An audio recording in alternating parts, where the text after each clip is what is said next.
Vendredi 24 juillet 2020, chers internautes, bienvenue à cette autre édition de la revue de presse sur JDC Plus TV, dernière sortie de la semaine que nous ouvrons avec cette information en une du quotidien Mutation, information qui d'ailleurs marque l'actualité depuis mercredi soir.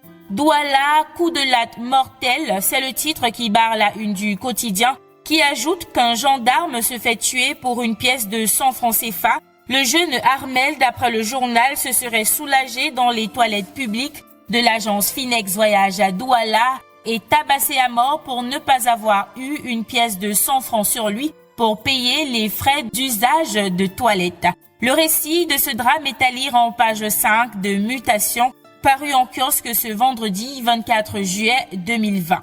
Cette information est reprise par le quotidien Le Jour qui titre en pied de une « Douala tué pour 100 francs CFA ». Le journal d'Aman Manar enseigne par ailleurs que cet incident a conduit à l'arrestation de nombreuses personnes qui sont présentement en garde à vue pendant que la recherche de d'autres impliqués dans cette bagarre se poursuit.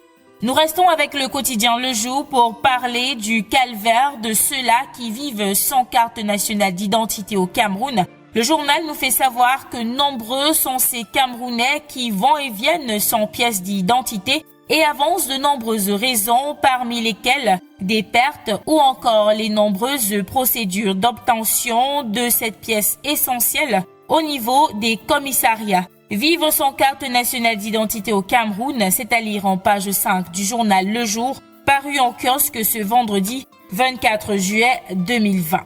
À présent, parlons gestion de la pandémie de la Covid-19 par l'équipe dirigée par le ministre de la Santé publique, le docteur Malachi Manaouda. Le quotidien Le Messager a passé au scanner le maquillage du territoire national pour la recherche, le dépistage, la prise en charge des cas positifs, la gestion des fonds ainsi que le dispositif de surveillance épidémiologique aux postes frontières. Les détails de cette enquête menée par la rédaction du journal sont à lire en pages 6 et 7. Refermons cette édition de la revue de presse en diplomatie avec le quotidien national bilingue Cameroun Tribune. Le journal nous fait savoir qu'en ce qui concerne la situation sanitaire et sécuritaire, Yaoundé et Londres sont en phase. Au cours de l'audience que lui a accordée le président de la République, son Excellence Paul Biya, hier jeudi au Palais de l'Unité, le haut-commissaire de Grande-Bretagne au Cameroun, Rowan James Laxton, a réaffirmé le soutien de son pays dans la lutte contre le coronavirus et la recherche de solutions durables à la crise anglophone. Les détails sur cette audience sont à lire en pages 2 à 3 de Cameroun Tribune, paru en kiosque ce vendredi 24 juillet 2020.